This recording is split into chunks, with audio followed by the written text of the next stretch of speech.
Salut et bienvenue dans TT Preview, votre pastille quotidienne par l'équipe de The Trick Play Podcast. Présentation des équipes, infos, effectifs, calendrier et pronostics. On peut le dire, we're back!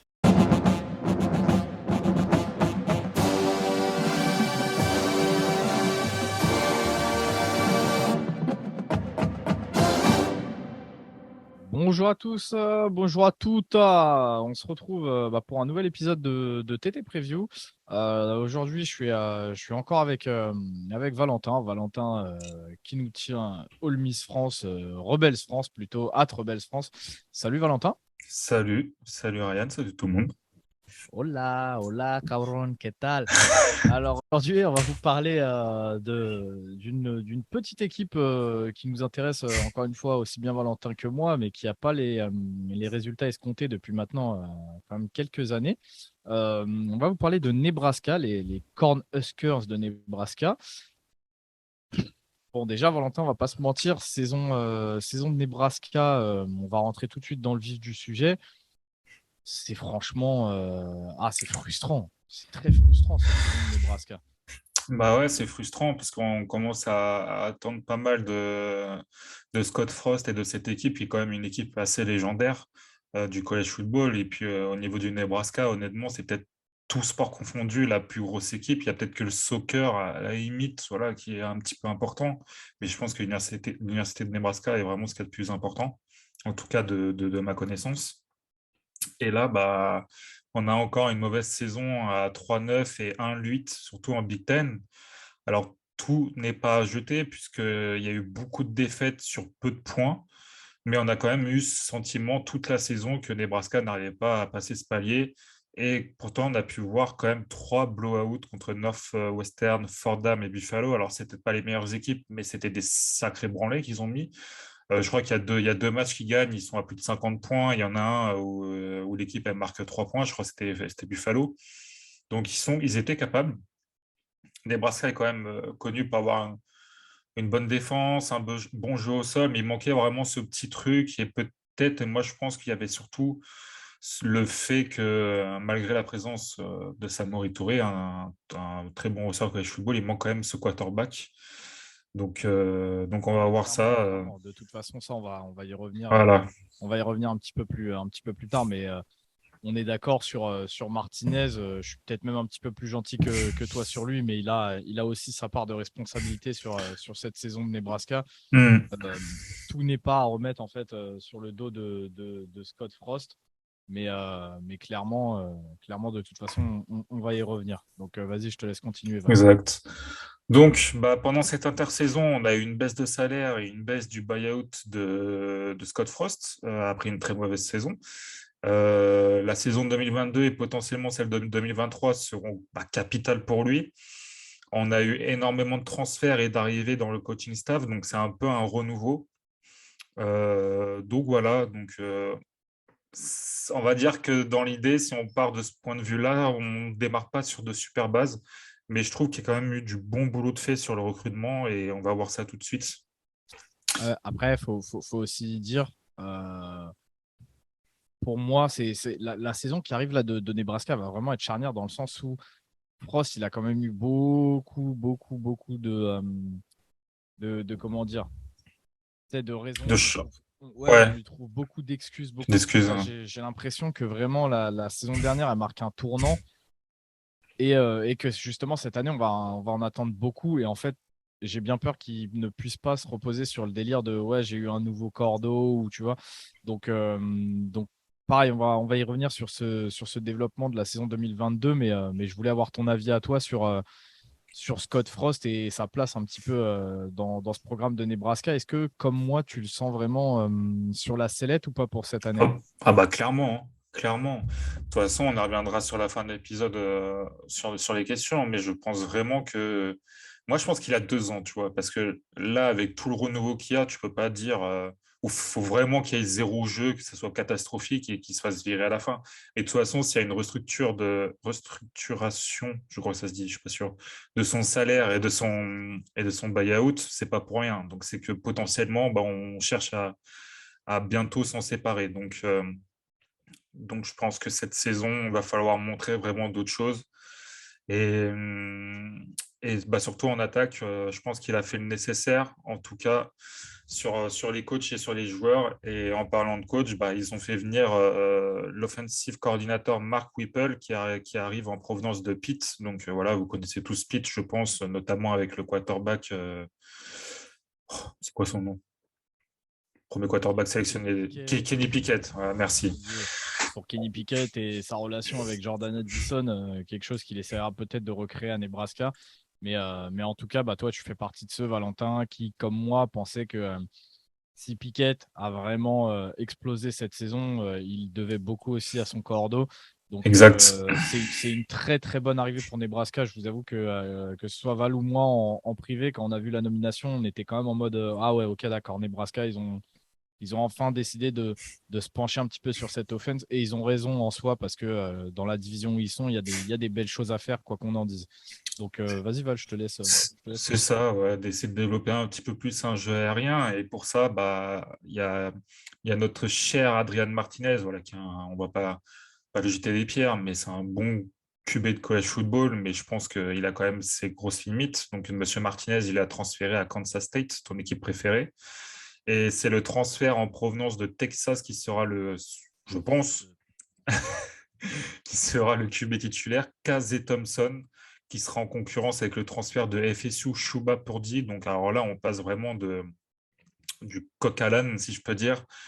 Casey Thompson et Chuba Purdy au niveau talent ouais, au niveau talent, c'est bien plus fort quand même que Adrian Martinez. Donc, je pense qu'il y a quand même un petit plus pour Casey Thompson qui a déjà un petit peu d'expérience. Et pour ça, bah, on a fait venir aussi un nouveau coach pour les receveurs, qui est Maki Joseph, après la perte de Samory West, que je vous ai dit tout à l'heure pour la NFL, hein, qui a été le meilleur receveur pour Nebraska la saison passée. Ils vont pouvoir s'appuyer sur le grand Omar Manning, qui devrait devenir, pardon, la cible prioritaire. Lui qui a été le meilleur receveur de JUCO en 2020 devant Malik Heath, donc, qui était à Mississippi State, qui a transféré cette saison à Ole Miss, et Danny Gray qui est parti du coup à la draft dernière. Donc voilà, quand même des beaux noms. Il était devant eux. En numéro 2, il devrait y avoir Xavier Betts, qui lui devrait exploser, lui qui était un top 20 au poste et meilleur athlète de l'État du Nebraska. Et on peut bah, aussi notamment ajouter le transfert de LSU, Trey Palmer, que tu vas nous parler un petit peu après, et Marcus Washington de Texas, qui aura déjà une bonne connexion avec Casey Thompson. Le mec arrive un petit peu sur la pointe des pieds parce que il n'a pas fait énormément parler de lui à LSU. Mais de ce que moi j'ai pu voir sur le terrain, en fait, si il arrive à se concentrer un petit peu et à régler ses petits soucis de drop ça et là, le mec peut clairement même arriver. Là, tu vois, tu l'as annoncé comme étant sûrement un numéro 3. Si le mec réussit à arriver à, comment dire, à créer une alchimie avec son QB Mhm. et réussit à bosser un petit peu ses problèmes de drop, il y a de grandes chances qu'il puisse passer même numéro 2, voire peut-être même meilleur, tu vois. Donc on attend de voir, on attend de voir. Il lui reste encore quelques années à Trey Palmer, si je te dis pas de soucis. Je crois que c'est un sophomore ou c'est peut-être un Mhm. junior, mais en gros, il lui reste encore une, voire deux bonnes années à faire. Même s'il réussit pas à choper la place de numéro 1 cette année, il peut tout à fait aller la chercher en fait dans 2 ans. Mais clairement, dans cette receiving room, je pense que c'est peut-être en talent intrinsèque, peut-être le meilleur receveur de l'effectif de Nebraska, tu vois. Donc, il y a vraiment beaucoup, beaucoup de potentiel à voir si maintenant il réussira à le faire fructifier à Nebraska. Mais on sait encore une fois que Mark Whipple, il sait utiliser les armes à sa disposition. Donc, franchement, moi, je suis impatient de voir. Je suis vraiment impatient de voir comment ça pourrait tourner cette offense de Mhm. Nebraska. De toute façon, voilà, comme tu as dit, par rapport à Trey Palmer, je pense qu'on a une escouade de receveurs avec beaucoup de potentiel, très talentueuse, mais qui manque énormément d'expérience. Donc, on va dire que tout le monde aura un petit peu sa carte à jouer, puisque de toute façon, il y a un nouveau offensive coordinator. On va beaucoup plus se tourner sur la passe que sur le jeu au sol. Donc voilà, toutes les cartes sont rebattues et je pense qu'on aura potentiellement une surprise. Au niveau du poste de tight end, Ryan, on a eu la perte de Austin Allen, qui était le deuxième meilleur catcheur de cette attaque avec 602 yards la saison passée, donc quand même une grosse perte. Et bah, pas beaucoup d'expérience hein, malheureusement au poste, mais un gros talent, le deuxième meilleur tight end de la classe 2021, Thomas Fideone, qui pourrait être le joueur à suivre au cours de la saison, lui qui était aussi le meilleur athlète de l'Iowa. Donc voilà, si je vous parle d'un mec de 2021, donc je crois qu'il s'est fait redshirt, donc voilà, il sera en tant que freshman. Et si je vous parle d'un freshman possiblement titulaire, c'est que vraiment enfin, en tout cas, à mes yeux, quand j'ai regardé un petit peu le poste de tight end, c'est un petit peu compliqué. Donc, on pourrait avoir une émergence toujours dans la recherche d'une équipe, d'une escouade offensive jeune et tournée sur l'avenir. Au niveau du poste de running back, on a encore l'arrivée d'un nouveau coach pardon, qui est Brian Applewhite. Par contre, de ce côté-là, on aura enfin un petit peu d'expérience avec Ramir Johnson et Jack Yant qui devraient se partager le temps de jeu. Mais surtout, on a le running back transfert de FSU, Anthony Grant, qui pourrait choper la place de titulaire assez rapidement dans la saison. Donc, on va dire que c'est correct. Voilà, c'est bien. Tu vois, c'est une bonne room de running back. C'est vraiment pas mal. Mais ça n'a rien non plus de transcendant. On ne voit pas de top running back, peut-être à part Anthony Grant s'il arrive à faire une saison complète. Au niveau de la O-line, encore là, un nouveau coach, Donovan Raiola, qui devra faire, après la perte du centre Cam Jurgens. On a énormément de talent sur cette O-line, notamment avec les offensive tackle Turner Corcoran et Bryce Benhart. Mais on a aussi 2 transferts qui ont de l'expérience avec Hunter Anthony de Oklahoma State et Kevin Williams sur l'intérieur de cette O-line. Kevin Williams qui vient d'une fac un peu obscure, je ne me rappelle plus d'où il vient. C'est très talentueux. Tu as un côté jeune, mais tu as un côté aussi avec de l'expérience. Donc, j'ai vraiment hâte de voir ce que ça peut donner. Mais j'ai regardé un peu les classes de recrutement sur les offensive tackle à Nebraska. C'est vraiment très, très, très, très fort. Donc, il y a même potentiellement, s'il y en a un des 2 offensive tackle que je vous ai proposé qui se blesse, il y en a un troisième derrière. Donc, franchement, sur la O-line, on devrait repartir sur du assez solide. Donc, qu'est-ce que tu en penses, toi, Ryan, de cette attaque? Je pense qu'on peut dire que c'est très talentueux, très jeune, donc plutôt tourné sur l'avenir dans 2 ans ou 3 ans, quoi. Bah, tu vois, moi, le truc qui me dit que ça pourrait cliquer, c'est déjà leur présence en Big Ten. Tu vois, ils sortent d'une saison 2021 à 3-9, juste avec le talent qu'il y a sur le terrain. Et encore, quand je dis à 3-9, c'est pas en Big Ten, justement. En Big Ten, c'est même pire que ça. Mais quand tu vois en fait le talent qu'il y a sur le terrain, et je parle vraiment de talent intrinsèque sur des postes clés, les skills position, comme on appelle ça, et je me dis que déjà, juste cette année, ils peuvent améliorer leur bilan. Tu vois, surtout que, comme on le dit, les lignes de Nebraska, ça a toujours été leur force, que ce soit en attaque ou en défense. Ils ont toujours sorti des prospects. Et je pense que l'année prochaine, ce sera encore le cas. Donc, comme tu viens de le rappeler, juste avec les offensive tackle ou quoi, il y a du talent, il y a du talent en fait. Et donc, c'est vraiment la base, tu vois, le ciment, ça reste les lignes. Donc, quand derrière ces lignes-là, tu mets plein de jeunes joueurs explosifs qui vont avoir faim parce que forcément, il y a des places à gagner. Et on sait qu'aujourd'hui, gagner sa place à Nebraska, comme tu le dis, ça reste un programme historique. Je pense que déjà, dès l'année prochaine, en fait, cette offense, ça peut déjà se métamorphoser. En fait. Mhm. Il y aura sûrement des coups d'arrêt parce qu'ils seront sur leur première année tous ensemble. Mais en fait, ils peuvent aussi exploser en vol sur Ouais, certains matchs. Donc, je pense que, comme je te dis, en fait, je suis très impatient de voir ce que va faire Nebraska. Je suis vraiment très, très impatient de voir ce qu'ils peuvent faire. exactement. Je suis plutôt d'accord avec toi. On va passer un petit peu à la défense. Sur la defensive line, on a eu le départ de Ben Steele et Damian Daniels pour la draft, alors qu'ils n'étaient pas des top joueurs, mais c'était quand même solide pour le college football. C'est Ty Robinson, Kazay Robinson et Mosey Newsome qui seront la nouvelle garde.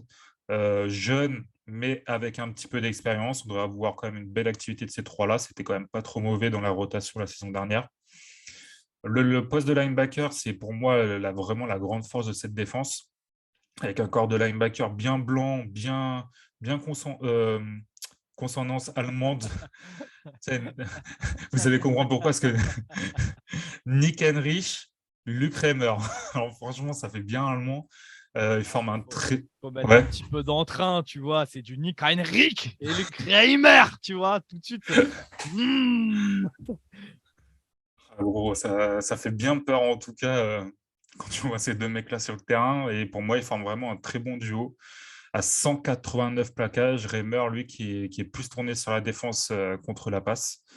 On peut aussi ajouter le edge Garrett Nelson, auteur de 5 sacs la saison passée, et surtout le transfert de TCU au Sean Matisse, qui va amener énormément de pression de l'autre côté, avec dans la rotation Caleb Tanor, qui a de l'expérience et eu une production assez sympa la saison passée, et globalement pendant sa carrière à Nebraska. Donc vraiment encore de linebacker très complet, qui peut défendre, qui peut jouer contre la passe, qui peut mettre de la pression sur du blitz, sur le QB. Franchement, c'est très, très fort. Je suis impatient de voir l'apport dans cette défense justement de Matisse. Donc, comme tu l'as dit, en provenance de TCU, je pense que ça peut être un truc qui peut te débloquer une def. Le fait de mettre une autre menace aussi importante tu sais, à l'opposé de Mhm. Nelson, je pense que ça peut très vite cliquer et assez fort dans la défense de Nebraska. De toute façon, ça va libérer des espaces, hein. Les mecs qui vont être concentrés sur Matisse, ça va forcément libérer des espaces pour un des trois linebackers. Donc, franchement, Ouais, ouais. ça va être vraiment Mais pas mal. c'est pour ça que je te dis, j'aime beaucoup Mhm. le transfert de Matisse. Pour le coup, je trouve que c'est une très bonne idée. Tu sais, au niveau du profil de Exact. joueur, ils ne se sont pas Mhm. plantés. Non, exact. De toute façon, globalement, là, sur ces transferts, ils sont pas trompés. Au niveau des postes de DB, ben, on a la perte de Joe Doman, qui était un linebacker slash safety nickel, et surtout Cam Taylor-Britt pour la NFL. Donc, on a Quinton Newsome qui devrait prendre du galon au poste de cornerback, mais attention aux arrivées de Tommy Hill et Omar Brown, qui sont deux joueurs de talent. On a Miles Farmer qui devrait former un duo jeune, mais là aussi assez talentueux avec Ken Williams, le transfert de Bama, sans oublier Noah Paula Gates, qui est un cornerback slash safety qui peine à montrer son talent qu'on a pu lui observer en high school. Donc voilà, on va dire qu'on repart sur quelque chose aussi de jeune, mais très talentueux d'un point de vue college football. On sait que malheureusement, la special team, ça a été un gros problème pour les Cornhuskers la saison passée. Et on a eu 2 transferts au poste de kicker et de punter pour essayer de régler ce problème. Donc, il faudra surveiller ça aussi en début de saison, voir si ça prend bien et si on a pu enfin éviter de perdre des points comme ils ont pu le faire la saison passée sur les special teams. Au niveau des questions qu'on peut se poser, mon cher Ryan, est-ce que Scott Frost il est menacé? Oui, et c'est normal, mais vu l'effectif talentueux et jeune, il va falloir attendre, sauf une énorme déconvenue, non? Qu'est-ce que tu en penses? Moi, je suis pas. Franchement, je te le dis, je suis vraiment pas spécialement d'accord avec ça. Faut pas oublier que la saison dernière, elle est vraiment très sale dans le contenu, en fait. C'est vraiment dans le contenu. Tu as vu, ça a commencé, on s'est dit la première fois, ah putain, Scott Frost, c'est dommage, il passe pas loin. Puis une deuxième fois, puis une troisième fois, puis une quatrième fois, puis une cinquième fois, puis une sixième fois. Et là, tu commences à te dire, putain, c'est chiant, merde. Tu vois? Après, il Ouais, y a le ouais. match contre Michigan State qui arrive, où là, on se dit, mais putain, Nebraska, ils font un match de ouf. Ils font un match de ouf. Et encore une fois, ils perdent à genre 2 points. Et c'était ça toute l'année, toute l'année, toute l'année. Et au bout d'un moment, on vrillait, même nous, on vrillait, on se disait, mais putain, en fait, Nebraska sur le terrain, il n'y a pas non plus des talents générationnels de fou et tout. Mhm. Donc c'est chiant et on peut comprendre. Mais en fait, quand ça arrive autant et que ça revient encore, encore, encore, encore, c'est sur des moments comme ça que tu te poses des vraies questions et que tu te dis, bah, est-ce que finalement Scott Frost, c'est l'homme de la situation? Bah Et écoute, on s'était même posé un épisode, je sais pas si tu te rappelles, où on s'était un peu fait l'avocat du diable en mode, finalement, est-ce que c'est Scott Frost, miskin, il a pas assez de talent autour de lui et finalement il est en train de faire genre de la magie? Ou est-ce que finalement, dans cette équipe de Nebraska, il y a plus de talent qu'on le pense et que c'est Scott Frost qui les tire vers le bas? Là, je pense que cette année, avec le talent qu'il y a dans l'effectif, même s'ils sont jeunes, normalement, on va avoir la réponse tout de suite. Parce que cette équipe-là, c'est hors de question pour moi, hein, et après, tu vas me dire ce que tu en penses. Pour mhm. moi, cette équipe-là, elle finit pas à 3-9 et elle finit pas en 1-8 en Big Ten.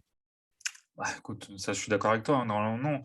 Après, ce qu'on peut souligner, c'est que tu as seulement un senior et 5 juniors qui sont possiblement dans l'équipe titulaire, donc c'est vraiment très très peu. Et surtout, moi je pense que l'arrivée de Mark Whipple n'est pas anodin, Anodine, Anodine. anodine. T'inquiète, t'inquiète. Ça va, tranquille, tranquille, Tranquillo, tranquillo. tranquille, tranquille. Bref, et en fait, je pense, parce on pouvait s'attendre à ce que Mark Whipple parte pour être head coach dans un programme peut-être un peu moins huppé. Mais je pense que si Scott Frost, ça ne marche pas, vraiment pas cette saison, il C'est ne faudrait Whipple pas qui être va surpris que décider. Whipple voilà, récupère le poste pour la saison 2023. Donc, ça sera quelque chose à suivre. Pour moi, c'est ce qui va se passer, tu vois. Donc, c'est ce que je te dis. Je pense vraiment que dès cette année, en fait, faut que les résultats soit vu à la hausse, tu vois. Mm. Faut que les résultats soient revus à la hausse immédiatement dès cette année. Et il y a le talent pour le faire. Et on le voit ces dernières années, c'est plus aussi impactant qu'avant, tu vois, d'avoir beaucoup de freshmen et de sophomores sur le terrain. On voit que maintenant, les mecs sortent de high school. Parfois, ils ont déjà des gabarits NCAA. Donc, Mm. faut que ça soit mieux. Faut que ça soit mieux dans le contenu des matchs, au moins, tu vois. Quitte à ce que tu aies le même bilan à la fin, mais comment dans le contenu des matchs, tu te dises pas, putain, à chaque fois, bah, tu perds 8 matchs cette saison sur 2 points de différence, tu vois. Ouais. Bah, justement, en vue des matchs, on va parler du calendrier un petit peu. Donc, ils vont recevoir les Northwestern Wildcats en opening. Après, ils reçoivent, pardon, North Dakota. Ils reçoivent Georgia Southern. Ils reçoivent Oklahoma, les Sooners. Ils reçoivent Indiana et ensuite ils commencent à se déplacer. Alors, le premier match, d'ailleurs, pardon, contre Northwestern, il se situe à Dublin, en Irlande. Donc, voilà, ça sera un gros, un gros voyage. Mais déjà, on commence avec un, 2, 3, 4, 5 matchs non, 4 matchs, pardon, à la maison. Et ensuite, tu as des déplacements à Rogers, Purdue. Et là, ça reçoit Illinois, Minnesota et ça se redéplace à Michigan avant de recevoir Wisconsin et de se redéplacer à Iowa. Donc, c'est pas un énorme calendrier. Alors, tu as des équipes qui sont plus fortes sur le papier, il n'y a pas de problème, tu vois. Mais je pense, malgré, tu vois, l'effectif jeune, je pense qu'il y a tellement possiblement de talent et l'arrivée de Mark Whipple, pour moi, est vraiment trop importante par rapport à Casey Thompson, par rapport aux receveurs disponibles, par rapport à une O-line qui est globalement bonne et talentueuse et une défense qui va tenir la route. Je pense qu'on va partir sur un bilan de 5-7, qui serait vraiment pas dégueulasse au final pour une première année, on va dire, de reconstruction d'effectifs. Je suis complètement d'accord. Moi, justement, je les voyais dans un range. J'avais une fourchette entre. Alors, si tu es très optimiste et que les choses se passent bien sur un 6-6, si les choses se passent vraiment pas bien sur un 4-8. Mais en fait, comme je t'ai dit, pour moi, il faut améliorer absolument ce bilan. Donc, pour moi, l'objectif annoncé, c'est 4 victoires, 8 défaites au grand minimum. Vraiment, au grand minimum, il faut qu'ils aillent chercher au moins 4 wins dans ce calendrier. Et honnêtement, je pense que vu les équipes qu'il y a et la situation un petit peu actuelle de toutes ces équipes-là, je pense que 4 wins, tu peux aller les chercher sur 2-3 rencontres cette année. Et pour moi, ce serait vraiment le strict minimum. Je suis d'accord avec toi. Bah, du coup, voilà ce qu'on a pu vous dire sur Nebraska. Donc, on espère que cette preview, une fois de plus, vous a plu. En tout cas, Nebraska qui risque d'être potentiellement sympa à voir jouer cette année, même si comme on vous l'a dit, voilà, 4 wins, ce serait déjà une amélioration. Mais malgré ces 4 wins, comme je vous ai dit, ce qu'on va surtout regarder, nous, c'est le contenu des matchs. Et il y a deux, trois jolis joueurs à checker, deux, trois jolis match-up à voir. Même leur calendrier, il y a deux, trois matchs sympas qui s'annoncent pour Nebraska. Donc, on va regarder ça de près ou de loin, selon à quel point on aime Nebraska. Et en tout cas, comme on vous le dit, bah, on espère que cette preview vous aura fait kiffer. Salut mon Valentin. Salut tout le monde.